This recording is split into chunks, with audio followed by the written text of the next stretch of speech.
So what is seed legislation? So legislation is nothing but a law or a policy or a rule, regulation, whatever you understand. This is about seed legislation. So why it was necessary and how this seed legislation came into play. So we finally came into the enactment of this Indian Seed Act. So it was in the year 1966, 29th December.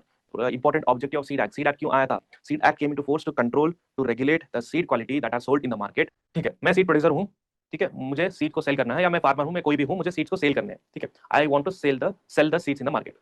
So what are the rules जो मुझे follow करने होंगे?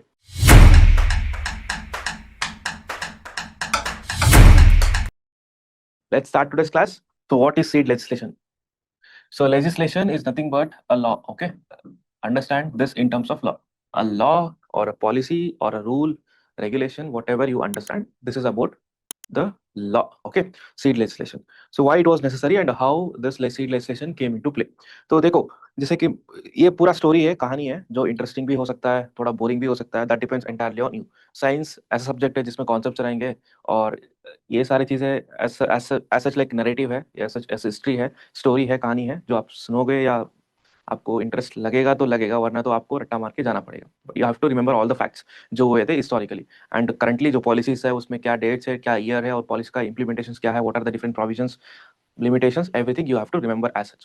तो seed legislation why it was necessary in India, जैसे कि during the time of green revolution, सबको पता होगा इसके बारे में कि 1960s में ग्रीन रेवोल्यूशन हुआ था. And what were the major varieties and what were the major crops which were focused? It was like wheat and then rice. Okay, so cereals में like we became self sufficient after this green revolution. उससे पहले क्या situation था? उससे पहले world war हो रहा था, उससे पहले इंडो पाक वार हुआ था, और वहां पे दो तीन ऐसे ड्रॉट्स भी आए थे ऑल इंडिया लेवल पे. और इंडिपेंडेंस के बाद क्या हुआ था? There was a drastic increase in the population. ये सब चीजें एक साथ होने के कारण so India faced a severe food crisis, जहां पे हमें रियलाइजेशन हुआ that we are not self sufficient in the basic food grains availability. तो यहाँ पे भी बेसिक फूड ग्रेन्स में भी अवेलेबिलिटी कम था, तो उसको भी इंपोर्ट करना पड़ रहा था. And we started getting realize about the problems with respect to the imports. अगर हम इंपोर्ट में ज्यादा डिपेंडेंट होंगे तो इकोनॉमी में इफेक्ट कैसा पड़ेगा? Like we started getting realization about all this factors. तो इसके लिए क्या हुआ? So green revolution came into play where there were like major varieties. कौन से ग्रीन रेवोल्यूशन का वैरायटीज कौन सा था? Like if you remember anything from the green revolution, wheat which is a major part in this green revolution. So wheat के ऐसे कौन से वैरायटीज थे that were responsible for the green revolution in India? So this is about the two important varieties. इसके behind का भी कहानी है कि there were two varieties like which were the that was imported to India. wheat का ऐसे दो varieties जो import किया था इंडिया में, जो Norman E Borla came into India and help in the green revolution, who contributed for the green revolution. ऐसे दो varieties कौन से थे? सोनारा 63 एंड लेमोन 64.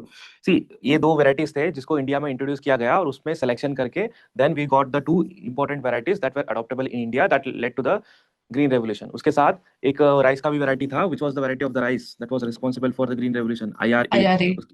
उसके बाद सेवरल वेराइटीज आए उसी टाइम पीरियड में जो इंडिया को सेल्फ सफिशिएंट बनाया था. Okay, so this was the all the story that happened in the green revolution के टाइम पे हुआ था. But there was a major problem with respect to this seeds. क्या था? See, we introduce the varieties आए थे India में, but farmers का फार्मिंग प्रैक्टिस कैसे था? Like even today, like how the farmers majority can say, like small and marginal farmers, what they are doing? Do they buy the seeds every year? No. What they will do, they will use the same seeds year by year, right? They reproduce and they multiply and they use the same seeds for the every planting season, right?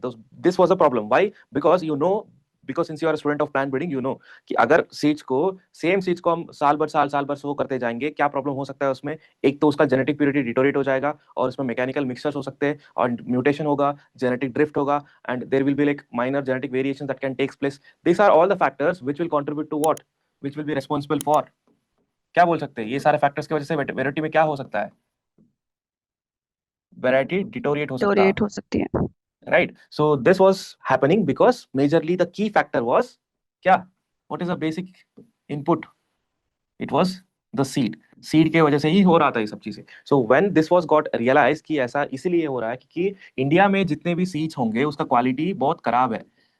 कोई भी ऐसा quality seeds farmers के लिए available नहीं है, और market में जो भी सीड्स बेचते हैं उसका भी कोई क्वालिटी का रेगुलेशन नहीं है, कोई इवैल्यूएशन नहीं है, कुछ भी नहीं था उस टाइम पे. So that's how these lacunas were actually identified, and to implement this green revolution varieties so that like the number of varieties year by year increases, and also like we become self-sufficient in all the other crops other than this, including the cereals. So we came up with the entire draft, and which came into force as a seed legislation, where there was a Indian Seed Act that was proposed and that was enforced. So Indian Seed Act enacted in the time. So this is very important for you. Tab enact hua tha.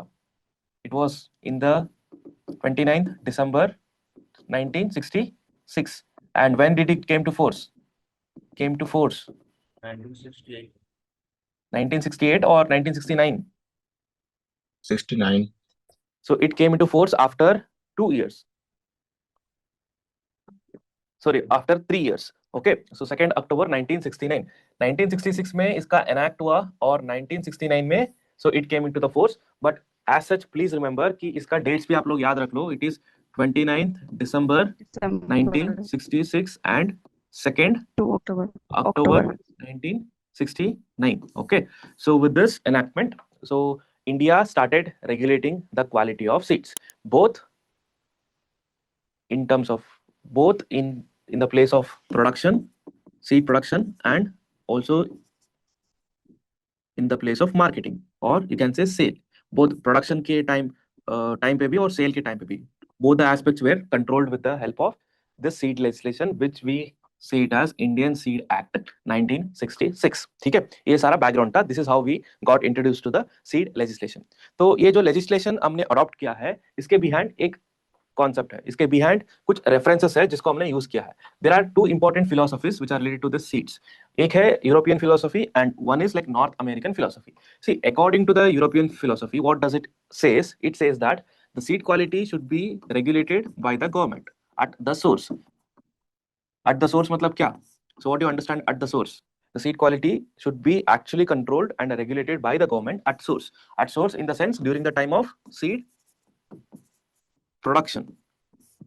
Strict during the time of seed production only, government has to intervene and make the policies, and then it has to control the entire quality of the seed in the field itself, okay, during the production. So that is what the European philosophy says. But North American philosophy, this emphasizes that the seed quality should be regulated at the market level when the seeds are sold, by frequent evaluation, by frequent inspection. That's how we can improvise the quality of the seeds at the market level. So this is much liberalized. थोड़ा liberal होंगे इसके loss, liberal थे इसके philosophy के according. जो rules बनाए थे वो लिबरल थे, क्योंकि सिर्फ मार्केट में जब सीड्स आएंगे उसके बाद ही सीड्स को कंट्रोल करने का आइडिया था. But in this European philosophy, everything at a source. अगर अच्छे से क्वालिटी सीड्स बने then it will go to the market, otherwise it will not go to the market. यहाँ पे जो रूल्स एंड रेगुलेशंस थे वो स्ट्रिक्ट थे, हार्ड थे. Okay, so this was the two policies that were available. तो India ने क्या किया? So after knowing about this philosophy, what the India did, you can interpret क्या किया होगा. लग रहा है ना कि कुछ नया नया सीख रहे हो, ये सब पहले पता ही नहीं था. हाँ, ये सब बुक में तो इतना आसानी से नहीं मिलेगा. अगर आर एल अग्रवाल पढ़ोगे तो थोड़ा कुछ इंसाइट्स मिल सकता है, लेकिन ये नैरेटिव, ये कहानी आप लोगों को ऐसा समझ में नहीं आएगा जैसा मैं बता रहा हूँ. ऐसा कहीं नहीं पढ़ोगे ऐसे सेम. ओके, इंडिया ने क्या किया? So after knowing about this options कि हमारे पास क्या क्या फिलोसफी थे, क्या रेफरेंस थे, so what did the India do? So India just mixed both of this, and just like I told, it controlled the seed quality both at production level and also at marketing level. Got it everyone? समझ गए? मैं इसके बारे में detail में बताऊंगा आगे जाके कि कैसे सीड प्रोडक्शन के लेवल पे हम कंट्रोल कर रहे हैं, कैसे मार्केटिंग लेवल पे हम कंट्रोल कर रहे हैं. बट यहाँ तक सबको समझ में आया, या बंद कर दूं यहीं पे और सीधा बोलते जाऊं सब कुछ स्टोरी बंद करके? स्टोरी खत्म कर देते और क्लास में चले जाएंगे, पूरा पॉइंट्स पॉइंट्स बताते जाऊंगा कि ये इंपॉर्टेंट है, ये इंपॉर्टेंट है, या पूरा खत्म करो इसको? अगर कहानी अच्छे से सुनोगे तो याद रहेगा, वरना सब कुछ भूल जाओगे बाद में. Okay, so based on because of this lacunas, as I told you, क्या हुआ था ग्रीन रेवोल्यूशन के टाइम पे और क्यों नीड था? Because of the need, so we finally came into the enactment of this Indian Seed Act. So it was in the year 1966, 29th December.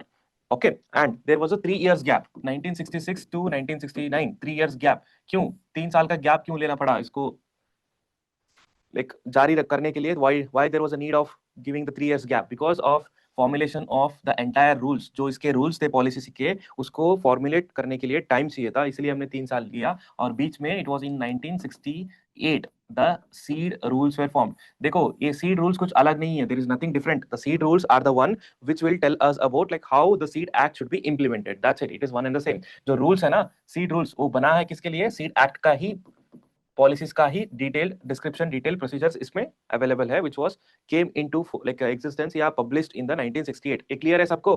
This is clear to everyone? Yes, sir. Okay, so Yes. what does it aims? Yes, sir. It aims, what does a seed act? What is the important objective of seed act? Seed act क्यों आया था? Seed act came into force to control, to regulate the seed quality that are sold in the market by implementing some laws and rules and regulation both at the production level and the marketing level. So this is about Indian Seed Act. तो Indian seed act में एक चीज आपको, being a UG student जो आप MSc के लिए जा रहे हो, मिनिमम इतना पता होना चाहिए कि जो भी सीड एक्ट के रूल्स है, जितने भी रूल्स एंड रेगुलेशंस है सीड एक्ट के, they are applicable to, they are only applicable to notified kind और varieties. तो आप पूछोगे कि what is this notified? Notified का मतलब सिंपल है कि जब भी कोई नया variety, like whenever the new variety come into the market, अगर कोई ब्रीडर, अगर मैं ब्रीडर हूं, like if I develop my own variety, उसके बाद मुझे एक ऑप्शन दिया जाएगा कि I can go to the government and give all the details, parents, and also the yield, and also all such information, the agronomic characters, everything about every detailed description of the plant, and submit all the details and get the notification from the government that yes, we as a government has approved this variety and this is notified, this is checked by the government. This is what the notification in the simple words means. ये जो notification है breeder के लिए, this is voluntary till today. Breeder अगर कोई भी variety develop करेगा, so it's completely on breeder whether you want to notify his variety or not. अगर एक बार नोटिफाई कर लिया, then what happens? It will directly come under the purview of seed act. अगर ब्रीडर ने जाके seeds को नोटिफाई कर दिया, that means like he has to follow each and every rules and regulations strictly that is mentioned in the seed act 1966. That's the story. तो but this is completely voluntary. याद रखना, it is completely voluntary. Notification करना compulsory नहीं है India में. अगर कुछ चाहते हो तो नोटिफाई कर सकते हो. Now you will definitely ask, sir ऐसा है तो ब्रीडर्स क्यों नोटिफाई करेगा, क्यों फालतू में ये सब चीजें करने के लिए बैठेगा? So why the breeder will come forward to notify his variety?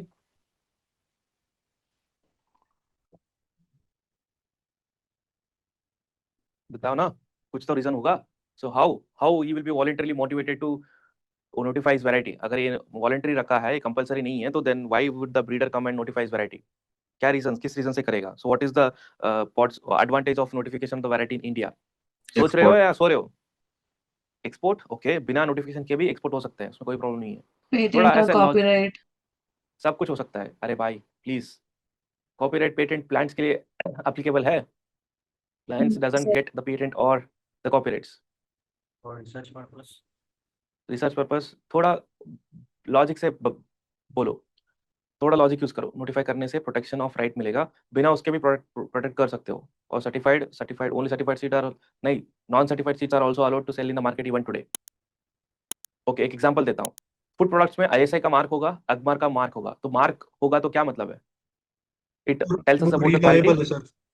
Yes, sir वो real reliable. Reliable. Yes, reliable है. So you can easily trust कि जैसे कि बड़े बड़े ब्रांड्स हैं, जैसे बिल्ड हुए हैं, सो ब्रांड देख के अगर जितना भी कॉस्ट हो, विल जस्ट एंश्योर कि अपने अंदर से आ जाएगा कि हाँ दिस इज क्वालिटी, क्वालिटी है इसमें. Similarly this is about notification. अगर नोटिफिकेशन हो गया उसके मतलब, so it got recognition, variety को रिकॉग्निशन मिल जाता है, गवर्नमेंट की तरफ से भी उसका मार्केटिंग होता है, and government also makes the policies to implement and to push those varieties.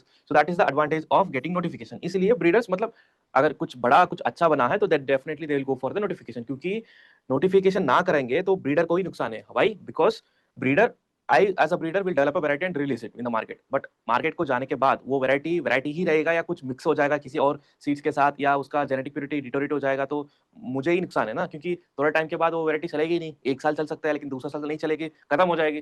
फिर मुझे 10-15 साल का मेहनत करके दूसरा वैरायटी निकालना पड़ेगा, राइट? सो ब्रीडर ऑल्सो वांट्स कि जो वैरायटी वो मार्केट को दे रहा है उसका क्वालिटी बने रहे, और कोई हो जिसका क्वालिटी को रेगुलेट करे. सो दैट्स व्हाई ही और she will go for the notification. ये कहानी है, इसलिए इसको वॉलंटरी रखा गया गवर्नमेंट ने. और एक बार नोटिफिकेशन हो गया, इसको एक ऐसा समझते हैं. अच्छा लग रहा है या बोरिंग लग रहा है? लग रहा है सर. सिर्फ एक को अच्छा लग रहा है क्या?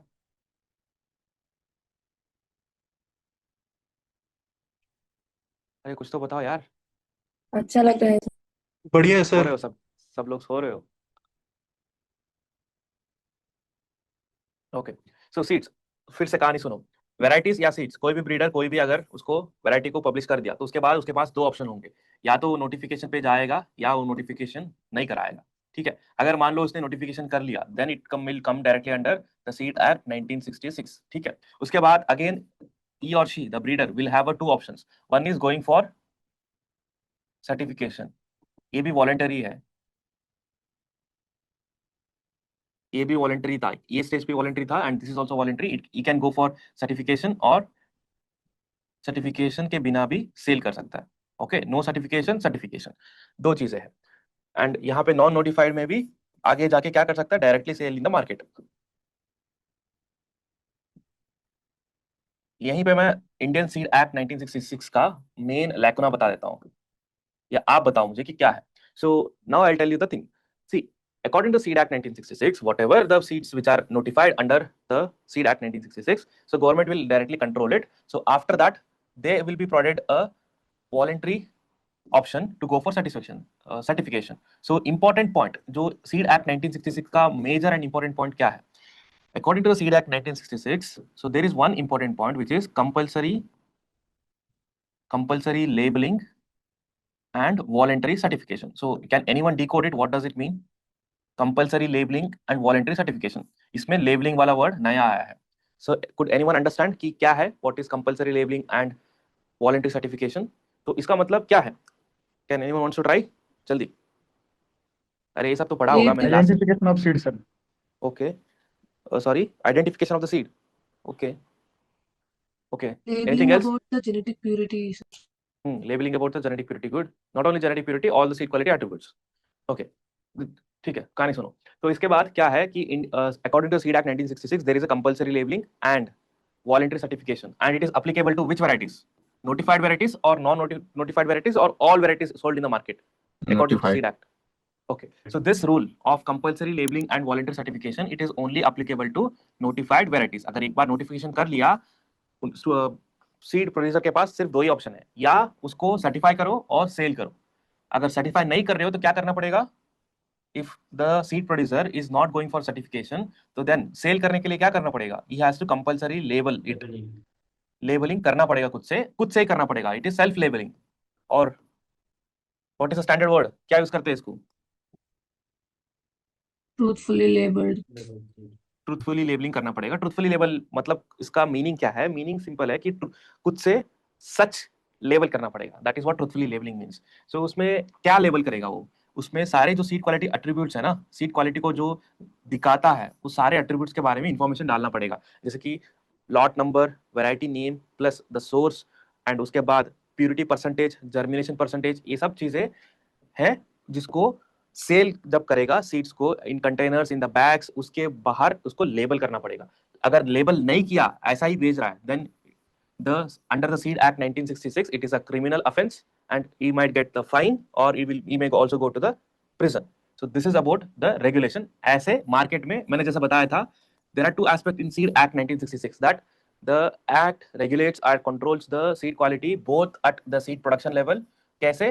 By giving the certification, and also at a market level by truthfully labeling. So these are the two important aspects. तो अब पूछोगे सर ठीक है, मेरे पास दो ऑप्शंस थे, आइदर मैं ट्रूथफुली लेबल में जाता या सर्टिफाइड में जाता। तो गवर्नमेंट ने ऐसा क्यों नहीं बनाया इस स्टेप के बाद कि सर्टिफिकेशन क्यों कंपलसरी नहीं किया? क्योंकि सेल्फ लेबलिंग में तो और भी परेशानी है कि seed producer will incorrectly label see things and government can not check each and every seed producer. वो हेक्टिक टास्क हो जाता है कि सबका चेक करते रहो मार्केट में। इससे अच्छा तो इस स्टेप को हटा के सर्टिफिकेशन को कंपलसरी कर देते, यहाँ पे कंपलसरी सर्टिफिकेशन कर देते।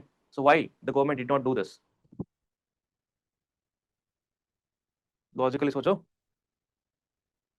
सारा लॉजिक ही है यहाँ पे, कुछ साइंस नहीं है। अरे इतने सारे लोग हो, अगर हर एक स्टूडेंट कुछ ना कुछ आंसर करेगा तो आंसर निकल के आ ही जाएगा। सोच रहे हो नहीं सोच रहे हो? लेंथी प्रोसेस होता है सर्टिफिकेशन का, तो इसलिए मे बी, हाँ, more or less you are almost right. देखो त्रित ने ऑलमोस्ट हिंट दे दिया है, तो कोई बताएगा इसको आगे लेके? स्ट्रिक्ट रूल्स एंड और मेथड्स फॉलो करना पड़ेगा ना।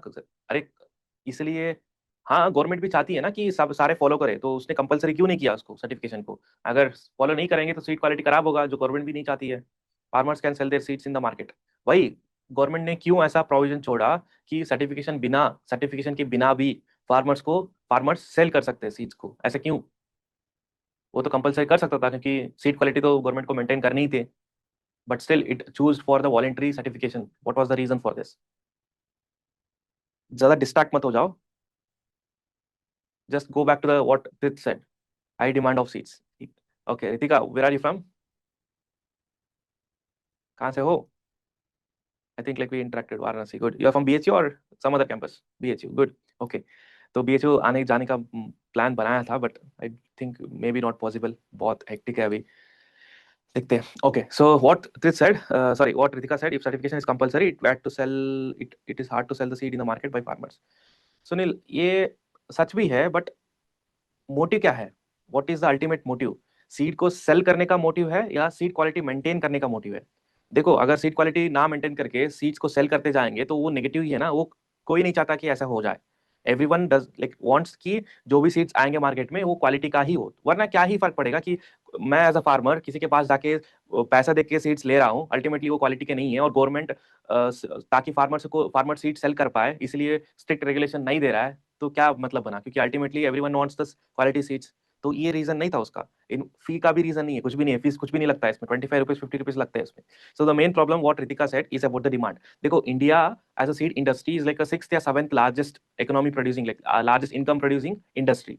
इकोनॉमी में, वर्ल्ड इकोनॉमी में सीड इंडस्ट्री, इंडियन सीड से जो पैसा जनरेट होता है, इट इज लाइक 6th और 7th in all over the world. इतना बड़ा इंडस्ट्री है और इसमें सीड का डिमांड बहुत हाई है। अगर हम इस प्रोसेस में या इस स्टेप में सर्टिफिकेशन को कंपलसरी कर देते हैं और बोल देते हैं कि बिना सर्टिफिकेशन के कोई सीड्स सेल नहीं होगा मार्केट में, तो सीड्स का एज सच इतना स्केर्सिटी आ जाएगा और गवर्नमेंट के पास इतना मैन पावर नहीं है कि हर एक स्टेट में, हर एक डिस्ट्रिक्ट में, हर एक विलेज में सीड सर्टिफिकेशन प्रोग्राम को ओपन करे और सीड्स को रिगरसली सर्टिफाई करके दे।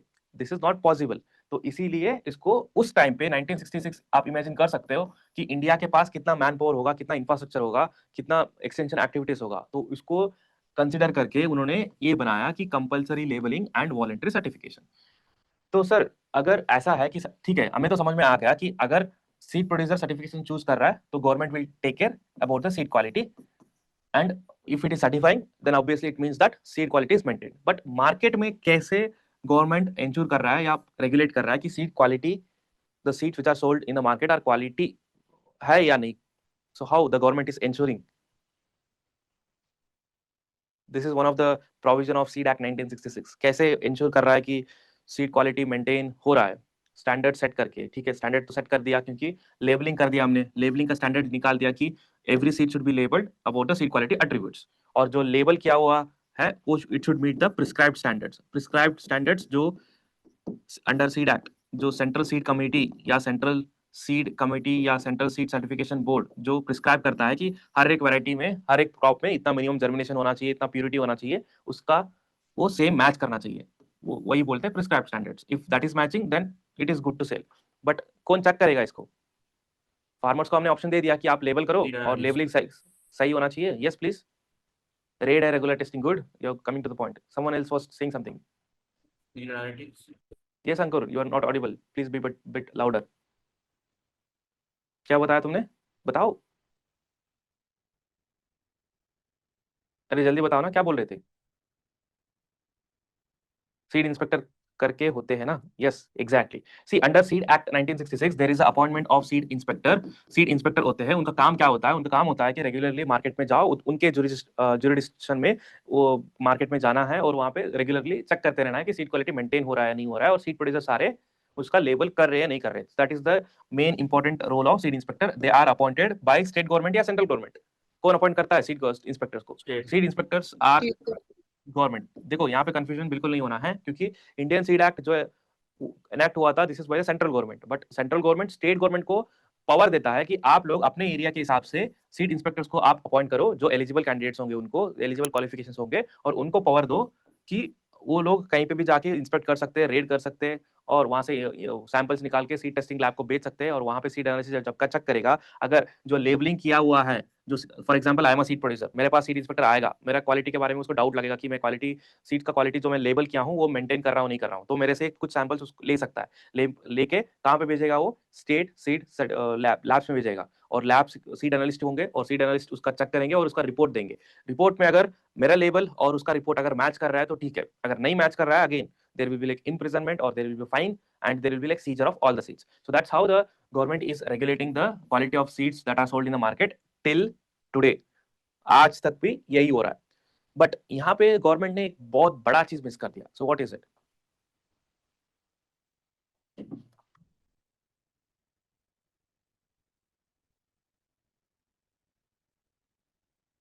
क्या होगा ये सब कहानी में ना, गवर्नमेंट ने एक बहुत बड़ा लूप होल था गवर्नमेंट का। सो व्हाट इज इट? क्वेश्चन तो समझ में आया होगा। So everyone understood the question? Sir आप सी टेक्नोलॉजी पढ़ के हमें इतना डीप में क्यों पढ़ा रहे हो ना, ऐसे बोल रहे होंगे, ऊपर ऊपर से बोल देते कि क्या क्या है क्या क्या नहीं है, इतना याद करके चले जाते एग्जाम पे, अब फालतू में बहुत टाइम ले रहे हो उसमें। कुछ भी नहीं बोलोगे तो मैं यही समझूंगा। No idea, sir. ओके तो यहाँ पे एक बड़ा लूपहोल क्या था कि देखो, me as a seed producer मैं क्या करूंगा कि इतने सारे स्ट्रिक्ट रेगुलेशंस रूल्स एंड है कि मैं अगर क्वालिटी मेंटेन नहीं करूंगा तो मेरा फाइन भी लग जाता है, इंप्रिजन भी हो जाता है, बहुत सारा दिक्कत है यहाँ पे। तो what I will do at this step only, जहाँ पे वॉलंटरी ऑप्शन दिया था मुझे कि मैं नोटिफिकेशन करूँ या ना करूँ, so I will be going with the non notified, कि मैं नोटिफिकेशन करा नहीं कराऊंगा। अगर नोटिफिकेशन नहीं कर रहा हूँ, डायरेक्टली सेल कर रहा हूँ, तो मुझे लेबल करने की जरूरत है या नहीं है, कि I have to label it compulsory, और seed inspector can come and raid और check the samples of mine, कि seed inspectors do they have the power to touch the non notified varieties अगर नोटिफिकेशन sir. नहीं हुआ है government की तरफ से? So can they come and नहीं inspect, they come and enforce all the policies, rules and regulation of Indian Seed Act? So that's No, the sir. major loophole of Indian Seed Act. वही था major loophole जो Indian seed act में था, जो non notified varieties को directly regulate नहीं कर पा रही थी with its rules and regulations, ना कोई उसको हाथ लगा पा रहा था। So that was the problem with this Indian seed act which was rectified later. But for now understand कि व्हाट वर द प्रोविजंस, की प्रोविजंस क्या क्या थे। तो Indian seed act 1966 they come up with 25 sections. इसमें 25 different sections है जो policies को बनाता है या जो रूल्स एंड रेगुलेशंस को बनाता है। तो इसमें सर आप पूछोगे सर इस 25 सेक्शन को एज इट इज आप हमें like should we have to like recall and remember it, हमें करना है नहीं करना है? सो फॉर एमएससी स्टूडेंट्स, अगर आप यूजी से एमएससी लिख रहे हो तो आपके लिए जरूरत नहीं है, तो इतना याद रख लो कि जो 9 है ना, so 9 will tell about the certificate देने का, ग्रांट करने का सेक्शन है। और उसके अलावा third is about central seed committee, and remember the central seed committee is like head of everything that we do in the seed certification. Indian seed act not just certification, जो Indian seed act में जितने rules आएंगे, जितने regulations आएंगे, सबको कौन decide करता है, सबका कौन अल्टीमेट अथॉरिटी है? It is the committee that is formed which is like central seed committee on the behalf of central government. Central government के तरफ से एक कमिटी बनाया जाता है which is called as central seat committee, which will have all the powers to amend or change or implement the rules and regulations of seed act 1966। इसीलिए ये section important है, इसको आप याद रख लेना। उसके अलावा सीड टेस्टिंग लैबोरेटरीज रख सकते हो। और fifth one is important, power to notify varieties, power to notify the kind or the varieties. So I told you like it was a voluntary process कि seed producer or a breeder can, not the seed producer, the breeder ही होते हैं ना जो variety को develop करके notification पे लेके जाते हैं, so they can either go for the voluntary notification or they can skip it. So this section talks about the notification of the variety. उसके अलावा बाकी सब आप अगर करना चाहते हो तो याद कर सकते हो, वरना आप स्किप कर सकते हो, ठीक है। But remember the seed act 1966 as how many section, कितने सेक्शन है इसमें? 25. It has 25 section. It is Seed Act 1966, which came into force in 2nd October 1969. याद रख लेना, it is 29 December 1966. ठीक है। So what are the highlights of Seed Act 1966? क्या क्या highlights थे? So if I have to write some of the highlights, first one, very first one, what is it? This would be the first one. What is it? बताओ। Compulsory labeling and voluntary certification. Compulsory labeling and voluntary certification and appointment of seed inspectors to regulate the quality of seeds. And next, what is the validity of the license that is provided? The certification validity. The certificate provide करते, what is the validity of the certificate? So the validity of the certificate will be provided for the 9 months. So 9 months के बाद अगर I have to renew the certificate, अगर जो भी मैंने seeds के लिए certificate लिया है, certification कराया है, so if I have to renew it, can I renew it? Yes, it can be renewed. So the renewal period will be like given for the next 6 months. उसके बाद 9 months हो जाएगा, उसके बाद फिर से अप्लाई करोगे रिन्यूअल के लिए, then it will be again you will be given another 6 months, जहां पे आप सर्टिफिकेशन टैग लगा के उसको सेल कर सकते हो। उसके बाद फिर से अगर आपको सर्टिफिकेशन कंटिन्यू करना है, आपके पास और भी सीट्स बचे हैं उसका, और वो क्वालिटी अभी भी मेंटेन होके रखा है, can you just again go for renewal? पहले रिन्यूअल के बाद can you go for another renewal? Yes, sir. How many times? So you can go for the renewal as many times as possible Multiple. unless and until it follows the prescribed standards that is published by the Central Seat Committee or the Central Seat Certification Board. Unless and until it like follows the prescribed standards, so you can go for renewal. Renewal करते जा सकते हो जब तक आपका सारा seats खत्म ना हो जाए, ठीक है? So this is about the sale of seats, इसका validity, ठीक है? So these are the important provisions of the Seed Act 1966. इसके अलावा भी provisions है, but for the MSc students it might not be important. But अगर आप PhD के student हो तो the best strategy to cover the seed legislation is download the original document of Indian seed act 1966 और उसका जो 25 section है उसको अच्छे से एक बार पढ़ो, और उसके बाद उसका अमेंडमेंट भी हुआ था। अमेंडमेंट कितने बार हुआ था? इट वाज अमेंडेड वंस, और अमेंडमेंट का भी डॉक्यूमेंट पूरा डाउनलोड करो। It is all available in the public domain and you have to entirely read this document. पूरा डॉक्यूमेंट आपको पढ़ना चाहिए if you are preparing for the PhD, but PG के लिए इतना काफी है। उसके अलावा जितने भी मैंने नोट्स में पॉइंट्स दिया है ना, उसको एक बार चेक कर लेना। Okay, so the main feature, yes please. Sir वो 9 मंथ्स और 6 मंथ्स दोबारा समझा दीजिए। ओके, देखो जब जैसे कि मैंने इस स्टेप में बताया था, so in this step I told you that voluntarily the seed producer can go for the certification. अगर सर्टिफिकेशन के लिए अप्लाई कर रहे हो, सो एक बार सारा सर्टिफिकेशन का प्रोसेस हो गया तो initially you will be given for 9 months. 9 months तक आप उसको सेल कर सकते हो सीट्स को सर्टिफिकेशन का टैग लगा के। ओके, आफ्टर 9 मंथ्स एक्सपायर होने के बाद again you can apply for the renewal, कि आप बोल सकते हो कि मेरे पास जो सीट्स बचे हुए थे, जो सर्टिफाइड कराया था मैंने, वो सीट्स मैं फिर से रिन्यूअल करना चाहता हूं क्योंकि वो अभी भी स्टैंडर्ड्स को फॉलो कर रहे हैं या प्रिस्क्राइब स्टैंडर्ड्स को फॉलो कर रहा है। तो then it can be applied for renewal. जब रिन्यूअल को अप्लाई करेंगे, सीट्स को फिर से टेस्ट करेंगे, और अगर वो स्टैंडर्ड्स को प्रिस्क्राइब स्टैंडर्ड्स के लिमिट में है, देन अगेन सर्टिफिकेशन बोर्ड और सर्टिफिकेशन एजेंसी विल गिव और extend the validity for another 6 months. 6 months तक बोलता है कि yes you can sell the seats using the certification tag. और उसके बाद 6 मंथ्स के बाद फिर से अगर रिन्यूअल करना हो तो it can be renewed an number of times unless and until the prescribe standards are matched या prescribe standards are followed. Clear है? Yes sir. Okay everyone, is it clear? Clear है सबको? Yes, sir. Okay, yes so this is about the highlights. अगर highlights बता दूं तो एक चीज अच्छा एक चीज मैं यहाँ पे मेंशन करना था कि see this all of the rules and regulations are applied to only the notified kind और वैरायटीज। डेफिनेटली आप पूछोगे सर ये काइंड क्या है, वेराइटीज क्या है? So what is this kind and what is this varieties? क्या डिफरेंस है दोनों में? ये दोनों सेम है? So is there any difference between this? Okay, so let me give you the example. You have to tell me. Kind example: rice, wheat, barley, bajra. So this can be called as kind. Variety: IR8. You can take Sonalika and Kalyan Sona. These are the varieties. तो अब बताओ what is the difference between the kind and variety?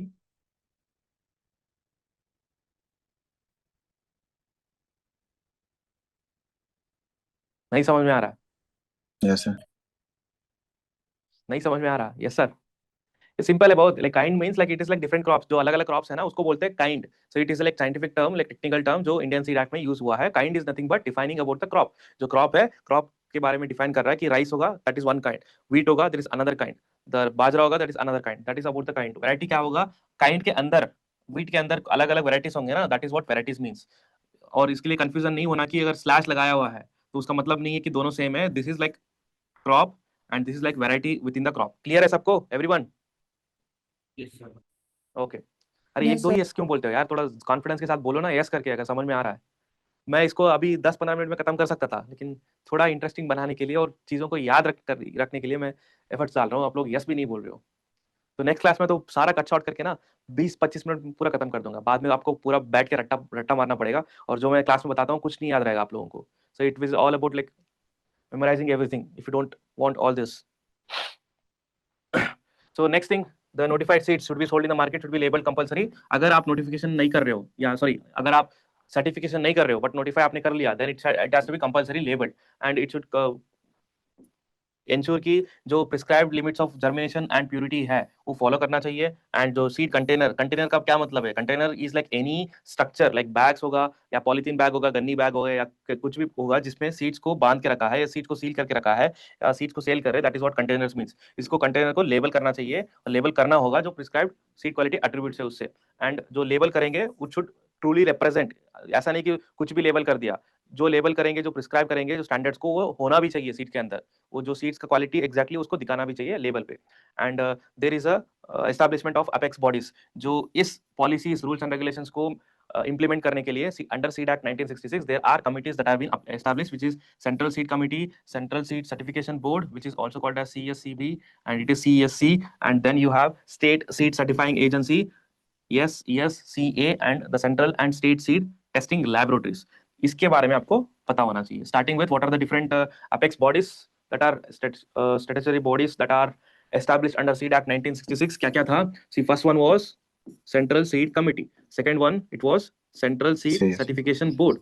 And third one, it was State Seed Seed Certifying Agency. Fourth, Central Seed Testing Laboratory and State Seed Testing Laboratory. So these are the apex bodies which are established under the Indian Seed Act 1966 to implement all the process and procedures of the Seed Act. So this is like the head of the authority. इसका committee members जो होंगे सारे यही होंगे जो decide करेंगे क्या करना है क्या नहीं करना है। ओके, उसके बाद central seed certification board, it purely looks after the certification. Certification के लिए जो प्रोसीजर चाहिए होगा, जो स्टैंडर्ड चाहिए होगा, जो उसमें चेंजेस करने होंगे और उसमें रेगुलेट करने होंगे, सब चीजें कौन करेगा? Like it will be like central seed certification board. उसके बाद what is the function of state seed certifying agency. और यहाँ पे एक चीज याद रखना, there is a word called as decentralised certification. What do you understand by this? क्या समझ में आता है डिसेंट्रलाइज सर्टिफिकेशन? जो सर्टिफिकेशन वर्क है वो स्टेट गवर्नमेंट देखता है या सेंट्रल गवर्नमेंट देखता है? So who will carry out the process of certification? कौन करेगा इसको? It is state government. So central government ने एक्ट को इनैक्ट करने के बाद क्या किया था? Like it gave the complete powers of certification to the states. That is why decentralized certification means. That means the power of certifying the seats, it is given to the states. Decentralized कर दिया, centralized नहीं रखा इसका, और decentralise कर दिया certification को। That is why you can see this term in the provisions और the main highlights of the seed act 1966, क्योंकि स्टेट के पास होता है पावर सीड्स को सर्टिफाई करने के लिए। Through which agency? कौन सा एजेंसी काम करता है स्टेट में? What do we call the agency? It is SCA. Called as state seed certifying agency.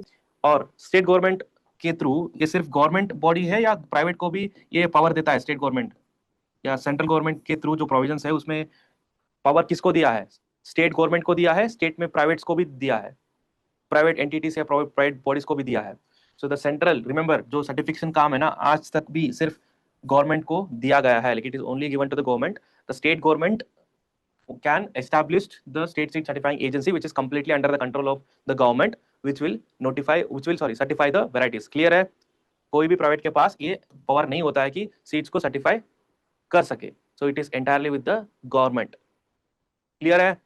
Yes, sir. Yes, sir. Okay. So उसके बाद सेंट्रल सीड टेस्टिंग लैबोरेटरीज है, स्टेट सीड टेस्टिंग लैबोरेटरीज है। तो आप पूछ सकते हो सर इनका काम क्या होता है? Very simple. जैसे कि स्टेट सीड सर्टिफाइंग एजेंसी क्या करेगा? ये रीजन टू रीजन एस्टैब्लिश होंगे, ऐसा नहीं कि एक ही रहेगा स्टेट में, रीजन टू रीजन्स होंगे, और वो जिस एरिया में वो आते हैं उसका रेस्पॉन्सिबिलिटी उनके पास होता है कि वो लोग जाके सर्टिफिकेशन करे, सीड्स पे जाके, फील्ड्स पे जाके इंस्पेक्शंस करे रेगुलर, और एट द एंड सीजन के एंडिंग पे हार्वेस्टिंग के बाद seeds will be harvested, it will be processed, and process करने के बाद seeds will be sampled. Who will be taking the sample? Under the state seed certifying agency there will be like seed certification officer, SCO बोलते हैं, seed certification officer, who will collect the samples, and what you will do, you will send to the state seed testing laboratories. वहां पे भेजेगा और वहां से report आएगा, and if the reports are good and it is as per the standard that is prescribed by the Central Seed Committee or the Central Seed Certification Board, जो हम बोलते हैं ना IMSCS, the Indian Minimum Seed Standard Certificate, Seed Certification Standards, अगर जो prescribe किया हुआ standards अगर मैच कर रहा है, then those seeds will be certified by the seed certification officer. That is the importance of state seed testing laboratories. And what are the samples? जो samples ऐसे submit होते हैं ना, so what do we call such samples as? Certification के time पे जो seed certification officer submit करता है seed testing, state seed testing laboratories को, what do we call such sample as? Working sample. Working Sorry? sample. बाबू, it is called as certification sample. जो certification के purpose के लिए जो भी सबमिट करते हैं ना, so that is called as certification sample. अगर फार्मर या कोई भी सीड प्रोड्यूसर कोई भी पर्सन खुद जाके वॉलंटरीली अगर सैंपल्स को सबमिट करके टेस्ट कराना चाहता है, then what do we call such samples as? It is called as service sample. ठीक है, अगर खुद वॉलंटरीली जाके कोई भी बंदा टेस्ट कराना चाहता है सीड्स को, thus that will be called as service sample. और एक पिछले लेट्स गो बैक, तो यहाँ पे मैंने बताया कि आई told you in the market at a market level,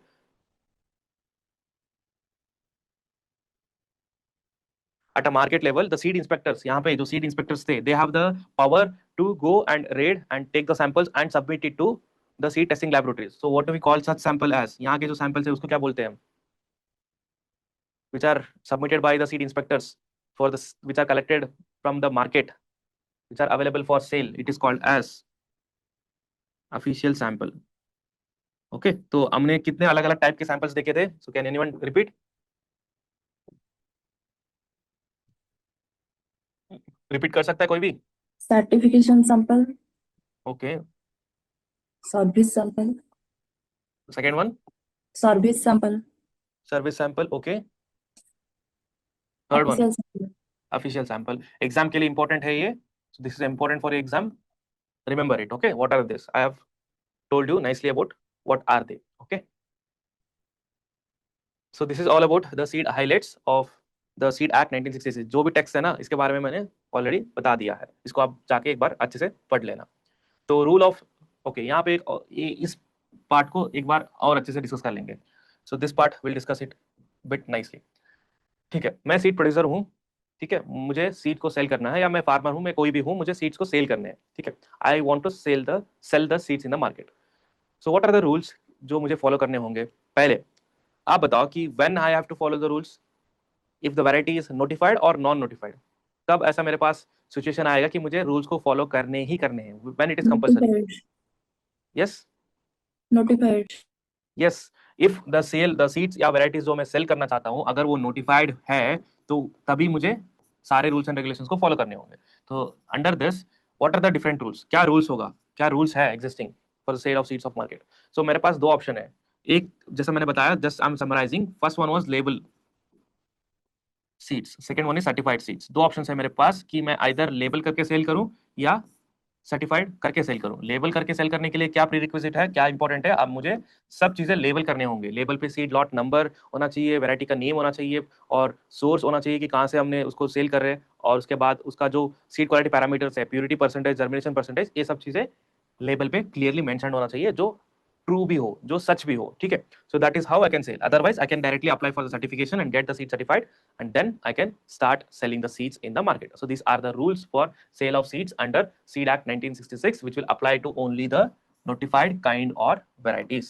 ठीक है, so फर्स्ट वन लेबल्ड हो गया। लेबल में देखो यही सारे पैरामीटर्स है जो इसके बारे में बता रहा था। एक तो उसका नाम होना चाहिए, वैरायटी का नेम, लॉट नंबर होना चाहिए, एंड डेट, जब कब टेस्ट किया था उसके डेट होना चाहिए, इनट मैटर परसेंटेज होना चाहिए, प्योर सीड परसेंटेज जो बताता है कि फिजिकल प्योरिटी कितना है, सो वो चीज मेंशन होना चाहिए।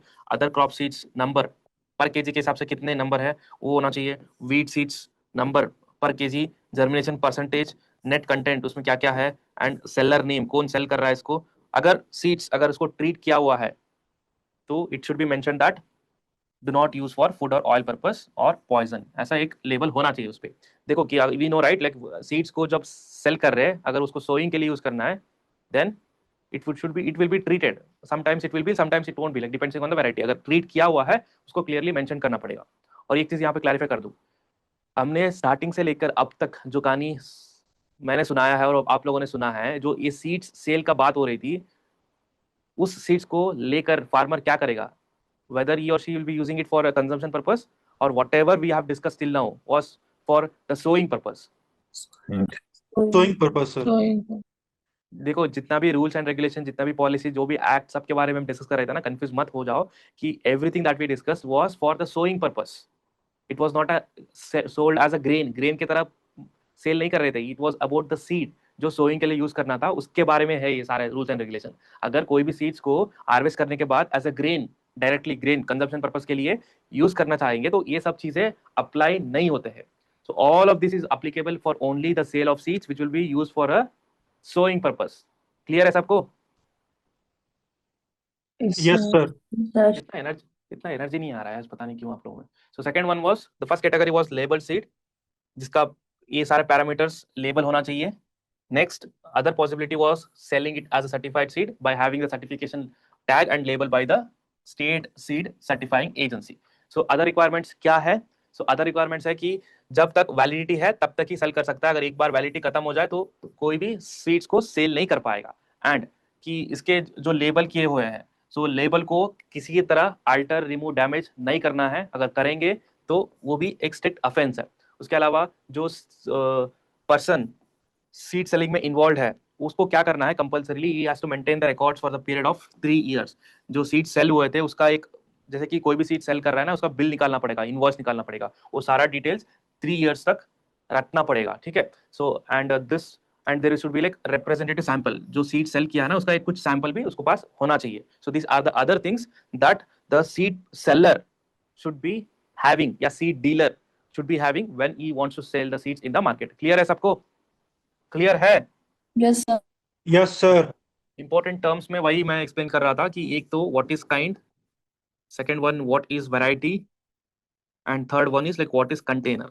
कंटेनर का मतलब क्या है? What is container? कंटेनर का मतलब ऐसा नहीं है कि ये मेटल का बॉक्स होगा, कुछ भी होगा, because there is a strict provision या strict rule that whatever seeds that are sold in the market under seed act 1966, it is mentioned that it should be sold in containers, ऐसा mention है seed act में।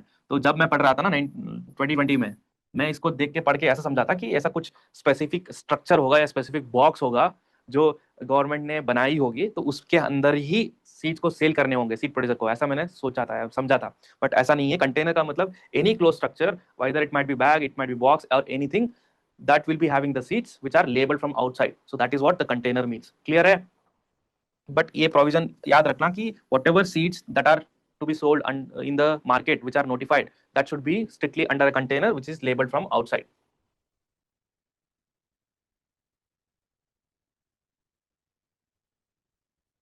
Yes, sir.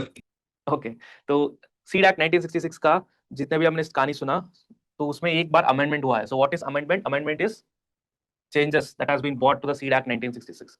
तो amendment mainly दो sections में, sorry 3 section में हुए हैं। एक सेक्शन 8 में अमेंडमेंट हुआ है, सेक्शन 9 में अमेंडमेंट हुआ है, सेक्शन 25 में अमेंडमेंट हुआ है।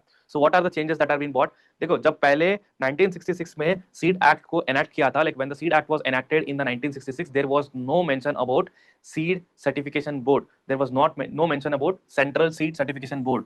तो इसीलिए क्या किया, after the section 8 there were sections that were added, 8A, 8B, 8C, D, and E. 5 subsections were added, which introduced the Central Seed Certification Board, where 8A talks about the establishment, 8B talks about the power given to the board, 8C talks about the proceedings of the board, and the D talks about the procedures, and E talks about the appointment of secretary and staff for this Central Seed Certification Board.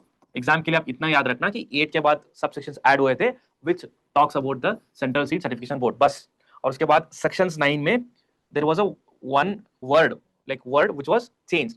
पहले क्या था कि it was mention कि seeds has to follow the minimum limits of germination and purity. तो seed act 1966 में एक line mention था कि जो भी सीड्स मार्केट में सेल करेंगे वो minimum limits of germination purity को पास करने होंगे, बट उसको सब्स्टिट्यूट करके there was a word that was added which is called as prescribed standards.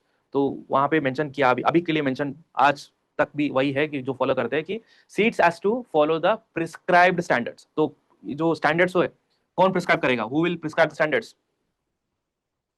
IMSC. Yes, IMSCS is prescribed by, जो स्टैंडर्ड्स प्रिस्क्राइब्ड है IMSCS में, कौन प्रिस्क्राइब करता है इसको? Who is the authority to prescribe this standards? कौन decide करता है स्टैंडर्ड्स को?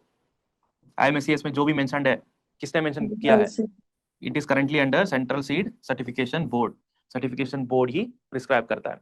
बट आप पूछोगे सर पहले तो सर्टिफिकेशन बोर्ड था ही नहीं, तो उस टाइम पे कौन प्रिस्क्राइब किया था? उस टाइम पे पहले सेंट्रल सीड कमिटी ने प्रिस्क्राइब किया था, उसके बाद currently it is under the central seed certification board which will prescribe. But उसको परमिशन तो सेंट्रल सीड कमिटी से लेना पड़ेगा, but it is having its responsibility. इसके पास होगा कि वो रिसर्च करके, वो एनालाइज करके, मार्केट को जान के टाइम टू टाइम स्टैंडर्ड्स को रिवाइज करना चाहिए और ऐड डिलीट करना चाहिए, उसका सारा responsibility central seed certification board के पास होता है। Got it? This point is clear? और सेक्शन 25 में पावर टू मेक रूल्स, तो इसमें एक चीज को अगेन लाइक एक सेंटेंस को चेंज किया। तो पहले क्या था कि सीड एक्ट 1966 जब आया था, so it is clearly mentioned अगर उसमें कुछ भी चेंजेस करना चाहते हो, that is like power to make rules and regulation, add, change, implement, change, कुछ भी करना चाहते हो तो ये पार्लियामेंट में पहले जाएगा, पार्लियामेंट में अप्रूव होगा तभी चेंज कर पाएंगे, क्योंकि it is like act that is pass by the parliament. तो यहाँ पे मेंशन था कि जो नए रूल्स होंगे ना सिर्फ 2 ही सेशन में उसको सबमिट करेंगे, the 2 sessions of the parliament, only in the 2 sessions of the parliament. अगर पास होगा या रिजेक्ट होगा उसी 2 सेशंस में होना चाहिए, अगर उसके बाद अगर एक्सटेंड हो रहा है तो कुछ भी नहीं होगा, फिर से नया कुछ ड्राफ्ट बनाना पड़ेगा। सो that was the thing when the seed act 1966 was proposed, but उसको बाद में चेंज करके जो 2 सक्सेसिव सेशंस को हटा के इसमें ऐड किया कि 2 और मोर सक्सेसिव सेशंस। ऐसा नहीं है कि स्ट्रिक्टली 2 सेशन में ही उसको डिसाइड करना है, नहीं, अगर ज्यादा टाइम चाहिए होगा it can be extended. So it is allowed कि 2 और मोर सेशंस होंगे पार्लियामेंट के, उस पे उसको रख सकते हैं, उस पे डिबेट कर सकते हैं और उस पे चेंजेस को इंप्लीमेंट कर सकते हो। सो that was changed in the section 25। Clear है सबको? Everyone clear? Yes, sir. Yes, sir. Yes, sir. ये सब चीजें आपको कहीं पे भी देखने को नहीं मिलेगा और अमेंडमेंट्स को ऐसा कोई नहीं बताएगा। तो जो मैं बता रहा हूँ अच्छे से दिमाग में घुसा लेना कि एग्जाम में क्वेश्चंस कैसे भी आ सकते हैं। So every year the things are changing, evolving, questions may come in from all of these aspects, more of try करेंगे कि आपका अंडरस्टैंडिंग लेवल कितना है। So they can ask anything from this, but everything will be what I have discuss, nothing apart from this. ठीक है, next statutory bodies या apex bodies, just repeat what are the different bodies that are established under Indian Seed Act 1966? क्या क्या थे? What are the different bodies? First one, Central Seed Central Seed CSC. Committee. Second one, Central Seed Certification Board. third one, State seed State certification. Seed Certification Authority agency. Agency. Okay, next, SSTL. Central Seed Testing Laboratory. State Seed Testing Laboratory.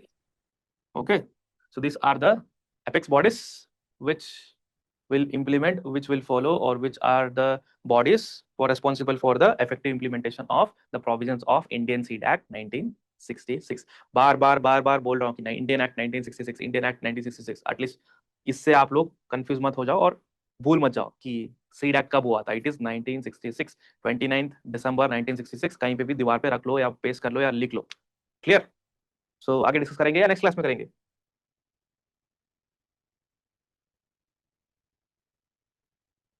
So we'll continue our discussion or we'll continue it in next class?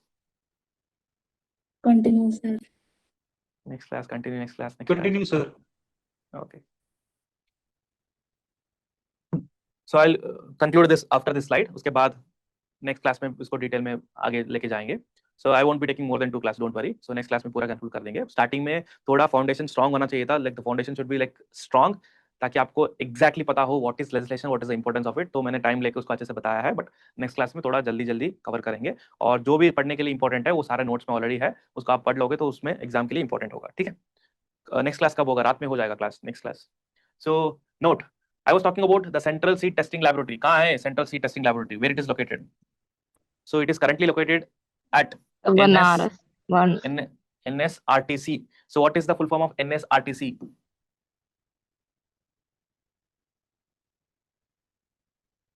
National Seed Research and Training Center.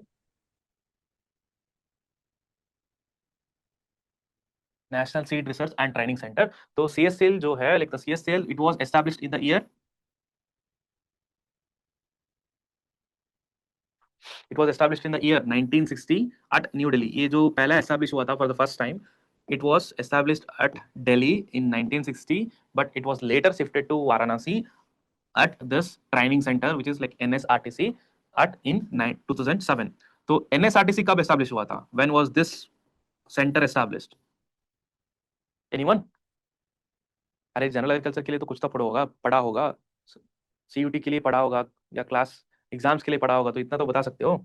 So it was in 2005। ये भी important है, ये years याद रख लेना, बहुत commonly पूछा जाने वाले क्वेश्चन है ये। So this are the most common questions which will be asked in the exam.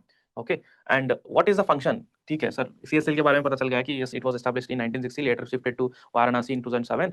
And but what is the core function of the CSTL? क्या फंक्शन है उसका? क्योंकि there are 2 different laboratories, one was CSTL and one was state SSTL। State seed testing laboratories. तो what is the function of state seed testing laboratories? उसका क्या function होता है? What is the function? I told you already, it will evaluate the certification sample, it will evaluate the official sample, it will evaluate the service sample। जो voluntary farmer या कोई भी person देगा उसको भी इवैल्यूएट करेंगे, जो सीड इंस्पेक्टर जाके सबमिट करता है उसको भी इवैल्यूएट करके देते हैं, और जो सर्टिफिकेशन सैंपल है जो सीड सर्टिफिकेशन ऑफिसर सबमिट करता है उसको भी इवैल्यूएट करके देते हैं। ये सारा काम किसका है? It is with state seed testing laboratories.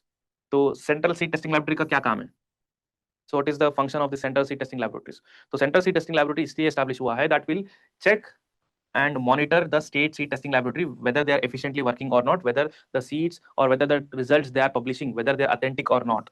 तो उसका सारा responsibility होता है central seed testing laboratory के पास, जो मॉनिटर करता है, इंश्योर करता है कि स्टेट सीड टेस्टिंग लैबोरेटरीज अच्छे से काम कर रहे हैं नहीं कर रहे। प्लस जो भी ऐसा अपील होता है, जो जैसे कि कोई भी प्रॉब्लम होगा, कोई भी कोर्ट का किसी ने केस लगा दिया, कोई भी कोर्ट का केस होगा, उस टाइम के लिए it is the ultimate authority जिसका रिजल्ट फाइनल है।